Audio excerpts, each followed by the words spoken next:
Hello media கிரிக்ஸ் viewers, உங்க எல்லாருக்கும் ஒரு பெரிய வணக்கம். இன்னைக்கான வீடியோ என்ன அப்படின்னு பாத்தீங்கன்னா, ஐபிஎல் 2025 இன்னும் ஒரு மாத காலத்துல ஆரம்பிக்க போகுது. ஸோ இதுக்கு இடையில சாம்பியன்ஸ் டிராஃபியும் நடந்துகிட்டு இருக்கு. இந்த சாம்பியன்ஸ் டிராஃபியை தனியா வச்சுட்டு அதுல கலந்துக்காத ஐபிஎல் கான்ட்ராக்ட்ல இருக்கிற எல்லா பிளேயர்ஸுமே அவங்களோட டீம்ஸுக்கு போயிட்டு சேர்றாங்க கொஞ்சம் கொஞ்சமா for a practice camp. Okay, so எப்பவுமே இந்த ஐபிஎல் மாதிரி ஒரு பெரிய டோர்னமெண்ட்டுக்கு முன்னாடி நிறைய டீம்ஸ் வந்து 1 மாசம் 2 மாசம்லாம் பிராக்டிஸ் கேம்ப் வந்து பாத்தீங்கன்னா நடத்துவாங்க.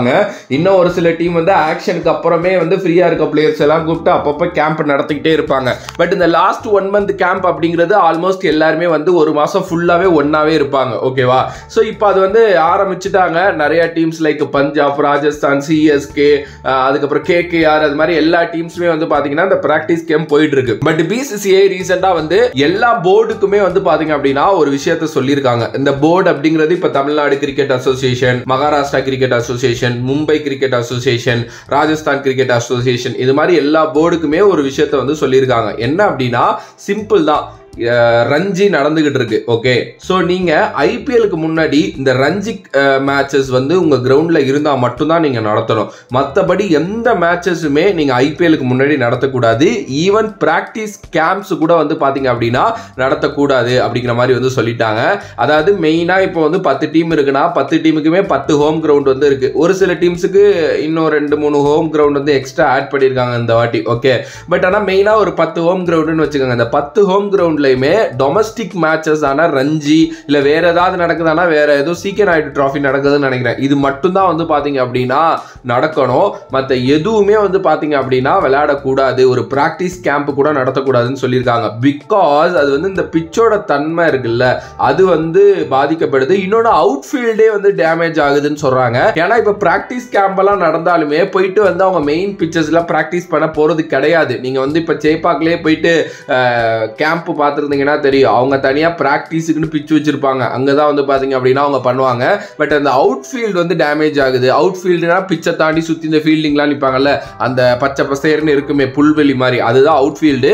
அது வந்து பாத்தீங்க அப்படின்னா டேமேஜ் ஆகுது. அது வேணாம், ஐபிஎலுக்கு நம்ம ஃப்ரெஷ்ஷா கொடுக்கணும் அப்படிங்கிற மாதிரி யோசிக்கிறாங்க போல. இன்னொன்னு, நீங்க ஹோம் கிரவுண்ட்ஸ்ல பிராக்டிஸ் பண்றப்போ ஹோம் கிரவுண்ட் அட்வான்டேஜ் அப்படிங்கிறது 10 டீமுக்குமே வந்து வந்துடும். ஓகே, அதையுமே கொஞ்சம் தவிர்க்கணும். அப்பதான் ஐபிஎல் இன்னும் சுவாரஸ்யமா ஆகும் அப்படிங்கிறதுனால வந்து அதையும் சொல்லியிருக்காங்க போல.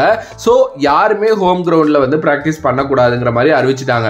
இப்போ சென்னை வந்து எப்பவுமே சேப்பாக்ல தான் பிராக்டிஸ் பண்ணுவாங்க. ஓகே, பிகாஸ் அதுதான் நம்மளோட ஹோம் கிரவுண்டு. ஸோ அங்கதான் வந்து பாத்தீங்க அப்படின்னா பண்ணுவாங்க. ஸோ இந்த வாட்டி பண்ணக்கூடாது அப்படின்னு வந்து சொன்னதுனால இப்போ சேப்பாக்ல பிராக்டிசஸ் நடக்குமா அப்படின்னா ஒரு சில விஷயங்கள் வந்து மேபி நடக்கிறதுக்கு சான்சஸ் இருக்கு. அவுட்ஃபீல்டு பாதிக்கப்படாத மாதிரி ஏதாவது நடக்கிறதா இருந்தால் நடக்கிறதுக்கு வாய்ப்புகள் இருக்கு. மற்றபடி வந்து சிஎஸ்கேவோட அகாடமி வந்து பாத்தீங்கன்னா சென்னையில வந்து இருக்கு. அங்க வந்து பாத்தீங்க அப்படின்னா பிராக்டிஸ் செஷன் ஃபுல்லா நடக்க போகுதுங்கிற மாதிரி தான் நியூஸஸ் வந்திருக்கு. ஸோ மிந்திலாம் வந்து எப்படி தெரியுமாங்க இருக்கும், 2000 கரெக்டா அந்த 20 அந்த கோவிட் ஹிட் ஆகுறதுக்கு முன்னாடி எப்படி இருக்கும்னு நான் சொல்றேன். சென்னைக்கு வந்து சிஎஸ்கே வந்துருவாங்க. வந்து பிராக்டிஸ் செஷன் சேப்பாகல ஆரம்பிச்ச வரையும் ஃப்ரீயா அலோவ் பண்ணிடுவாங்க. ஈவினிங் ஆனா ஃபேன்ஸ் எல்லாரும் போயிட்டு சுத்தி ஜாலியா நின்று பார்த்துட்டு அப்படிதான் வருவோம். ஈவன் நான் ஒரு சேனல்ல இருந்தப்போ போயிட்டு நாங்க வந்து அங்க பைட்லாம் எடுப்போம், இந்த பப்ளிக் ரிவ்யூலாம் எடுக்கிற மாதிரி எடுப்போம். அதுக்கப்புறம் அங்க நடக்கிற பிராக்டிஸை ஃபுல்லா கவர் பண்ணி நம்ம யூடியூப் சேனல்ல போடுவோம். அது நல்ல வியூஸ் போகும். இப்படிலாம் இருந்துகிட்டு இருந்துச்சு அந்த கோவிட் ஹிட் ஆகுறதுக்கு முன்னாடி வரைக்கும்.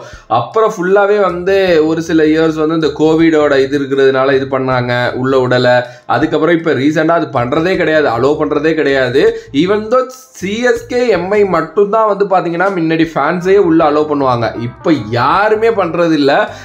எஸ், இப்போ சிஎஸ்கே வந்து சேப்பாக்ல பிராக்டிஸ் பண்ண போறது இல்ல. அவங்க மேபி அந்த சிஎஸ்கே அகாடமி, ஐ திங்க் அது வந்து சென்னையோட அவுட்டர்ல எங்கேயோ இருக்கும்னு நினைக்கிறேன். அங்கதான் வந்து பாத்தீங்க அப்படின்னா அவங்க பிராக்டிஸ் பண்ண போறாங்க. அதுக்கான ஏற்பாடுகள் தான் வந்து பாத்தீங்கன்னா நடத்தி வச்சிருக்காங்க. ஸோ நிறைய பேர் இந்த வாட்டி ஆசையா இருந்திருப்பீங்க, நம்மளால போயிட்டு மேட்சஸ் பார்க்க முடியாது, போயிட்டு அட்லீஸ்ட் இந்த பிராக்டிஸ் கேம்ப்லயாவது நம்ம தோனி, ருத்ராஜ் மாதிரி ஆட்களை பார்த்துட்டு வரலாம் அப்படின்ட்டு நினைச்சிட்டு இருந்திருப்பீங்க. இப்போ அதுக்கும் சேர்த்து வச்சுட்டானுங்க ஆப்பு அப்படின்னே சொல்லலாம். பட் இன்னொரு விதத்துல வந்து பாத்தீங்கன்னா இது ரொம்ப நல்லது தாங்க. இதுல என்னன்னா அந்த அவுட் ஃபீல்டு வந்து கொஞ்சம் இதாகும். ஓகே, அது இல்லாம வந்து பாத்தீங்க அப்படின்னா ஹோம் கிரவுண்ட் அட்வான்டேஜஸ் அப்படிங்கிறது அது சிஎஸ்கேவா இருந்தாலும் சரி எல்லாருக்குமே அது ரொம்ப அதிகமாக இருக்கும்.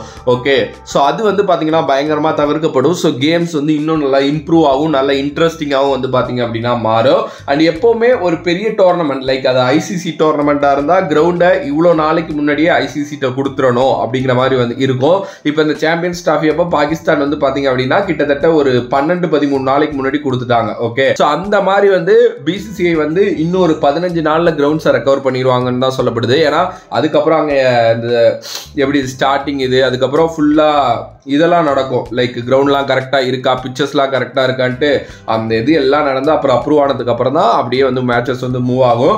இது பெரிய பெரிய பெரிய ப்ராசஸ். பட் இப்போ சிஎஸ்கே மட்டும் இல்லை, யாருமே வந்து பார்த்தீங்க அப்படின்னா அவங்களோட ஹோம் கிரவுண்டில் ப்ராக்டிஸ் நடக்கலை. எல்லாமே பக்கத்தில் குட்டி குட்டி கிரவுண்ட் வச்சிருப்பாங்க, இல்லைன்னா இது மாதிரி அகாடமி கிரவுண்ட்ஸில் தான் நடக்க போகுது. பார்க்கலாம், வெயிட் பண்ணி இது எந்த அளவுக்கு பாதிப்பை ஏற்படுத்த போகுது அப்படின்னு சொல்லிட்டு உங்களோட கருத்து இதை பற்றி என்ன அப்படின்ட்டு மறக்காம கமெண்ட் பாக்ஸில் கமெண்ட் பண்ணுங்க.